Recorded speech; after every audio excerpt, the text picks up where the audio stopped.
Students, welcome back in my YouTube channel. आज हम पढ़ेंगे उत्तर वैदिक कालीन सभ्यता।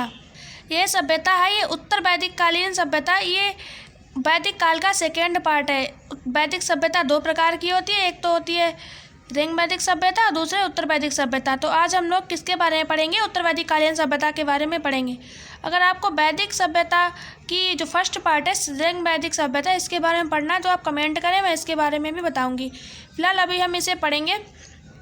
स्टार्टिंग करते हैं रिंग वैदिक सभ्यता के बाद की है, स्टार्टिंग यहीं से करेंगे। रिंग वेद के पश्चात के हिंदू धर्म ग्रंथों से हमें जिस सभ्यता का ज्ञान होता है उसे उत्तर वैदिक काल की सभ्यता या संस्कृति कहा जाता है। इस समय की सभ्यता एवं संस्कृति के बारे में जानने के मुख्य साधन यजुर्वेद, सामवेद, अथर्ववेद, ब्राह्मण ग्रंथ, आरण्यक और उपनिषद हैं। इनके बारे में, ये उपनिषदों के बारे में जो था बताया गया था कि उपनिषद शब्द है, इनसे ही हमें इसकी सभ्यता के बारे में जानकारी मिलती है। इनमें ऐतिहासिक दृष्टि से मुख्य साधन अथर्ववेद का है और मेनली जिस चीज़ के से पता चलता है सभ्यता के बारे में वो अथर्ववेद है। तो वेदों में विभिन्न मंत्र और सूक्त हैं और ब्राह्मण ग्रंथों से पता चलता है। तो ब्राह्मण ग्रंथ से क्या मिलता है? यज्ञों की विधियाँ दी गई हैं, उसमें तो यज्ञ की विधियाँ दी गई हैं तथा आरण्यकों एवं उपनिषदों में आध्यात्मिक तत्वों और धर्म के दर्शन का विवेचन किया गया है। वर्तमान समय में इस सभ्यता के बारे में जानने में कुछ सहायता पुरातात्विक खोजों से भी प्राप्त हुई है।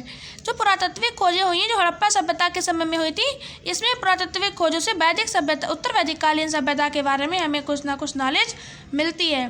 तो उत्तर वैदिक काल में धर्म के साथ साथ उनके रहन सहन में परिवर्तन आया।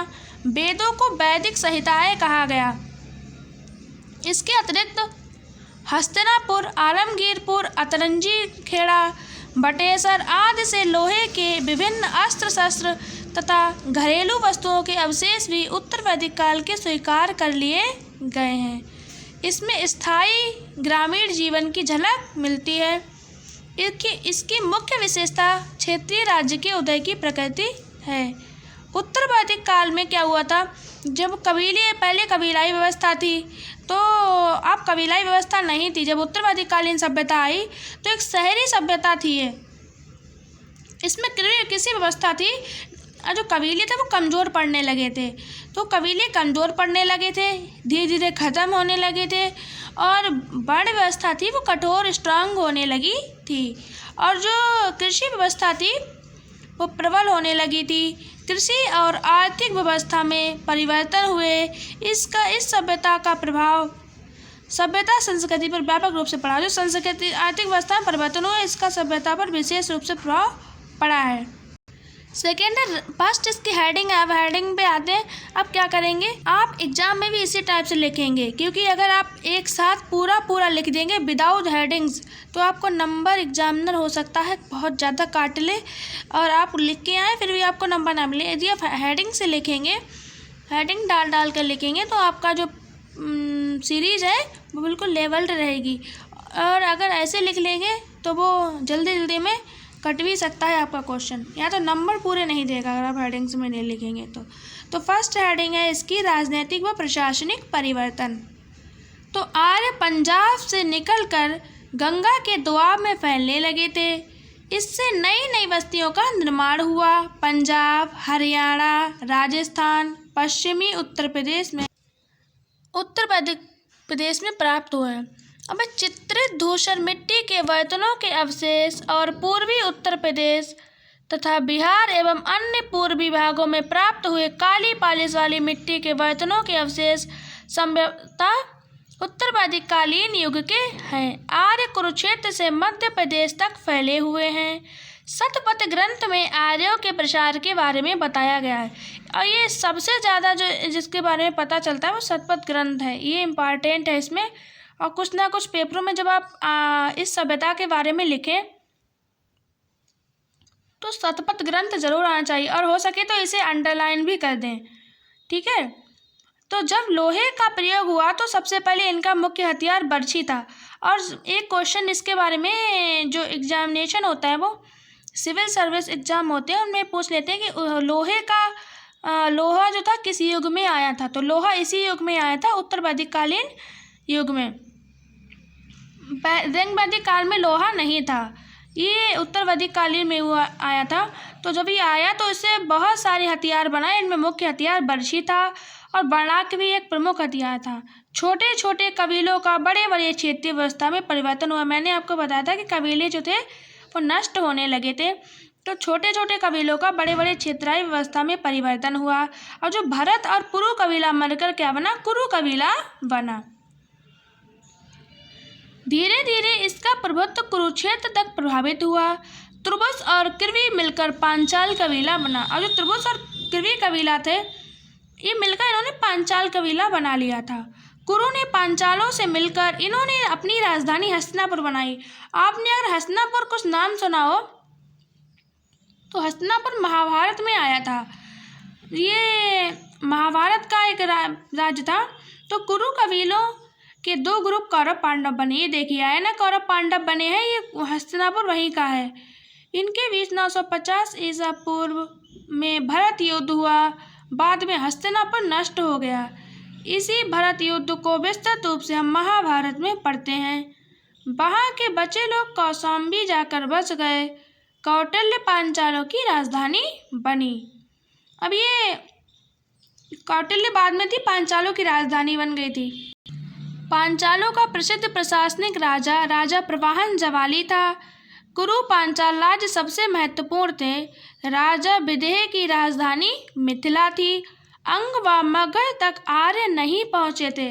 और एक क्वेश्चन पिछली बार एक सन 2022 में आया था, यूपीएससी एग्जाम में आया था कि जो अंग व मगध तक आर्य नहीं पहुँचे थे, ये वाली लाइन बहुत ही इम्पॉर्टेंट है कि आर्य कहाँ तक नहीं पहुँचे थे, जिसमें कई सारे ए व बी ऑप्शन दिया होता, थर्ड ऑप्शन में अंग व मगध दिया हुआ था। तो इसको भी ध्यान रखिए कि अंग व मगध तक आर्य नहीं पहुँचे थे। लेकिन और एक क्वेश्चन ये भी आता था कि बाद में पहुँचे कि नहीं पहुँचे, तो ये भी मैंने इसमें बता दिया कि बाद में पहुँच गए थे। राज्यों के साथ साथ सैन्य शक्ति का भी उदय हुआ। इससे राजतंत्रीय भावना बढ़ी। राजा की शक्ति, उसकी स्थिति व उसके अधिकारों में वृद्धि हुई। अथर्ववेद में यह कहा जा सकता है कि राज्य व राजा के हाथों में हो, राजा व देवता इसे सुदृढ़ बनाए। महाभारत के युद्ध के पश्चात पांडव भी अपने सम्मान और शक्ति को अधिक समय तक सुरक्षित ना रख सके और कौशल, काशी, विदेह, पांचाल, कलिंग, सूरसेन आदि राजवंश प्रमुख बन गए। ब्राह्मण और क्षत्रिय का उत्पादन से संबंध नहीं था। ब्राह्मणों ने समाज में अपना ऊंचा स्थान बना लिया था, इसलिए ब्राह्मणों को सारी सुविधाएं दी जाती थी। ये लोग ना तो खेती करते थे और ना ही अपना रुपया पैसा खर्च करते थे, बल्कि हवन व पूजन करके अपना काम चलाते थे। इसके बदले उन्हें दक्षिणा भी दी जाती थी। वैश्य और शूद्रों को कोई सुविधा ना थी। इन लोगों में उपनयन संस्कार की भी स्वतंत्रता ना थी। इसमें क्या हुआ था, वैश्य और शूद्रों को सुविधाएं नहीं दी गई थी, और जो ऊंचे ऊंचे लोग थे उन्हें बहुत सारी सुविधाएं दी गई थी। ब्राह्मण थे और इनको बहुत सारी सुविधाएं थी, लेकिन इन्हें सुविधाएं नहीं दी गई, तो इसमें भेदभाव भी रहा था। कुछ उपनयन संस्कार की भी स्वतंत्रता ना थी। उपनयन संस्कार का मतलब था कि बच्चों को पढ़ने के लिए गुरुकुल भेजा जाता था, यानी कि लोगों के जो नीची जाति के लोग माने जाते थे, इनके बच्चे गुरुकुल पढ़ने के लिए नहीं जा सकते थे। वैश्य थे, इन्हें समाज में ऊंचा स्थान दिया गया था, इनके बच्चे भी गुरुकुल पढ़ने जा सकते थे, उनको पूर्ण स्वतंत्रता दी गई थी।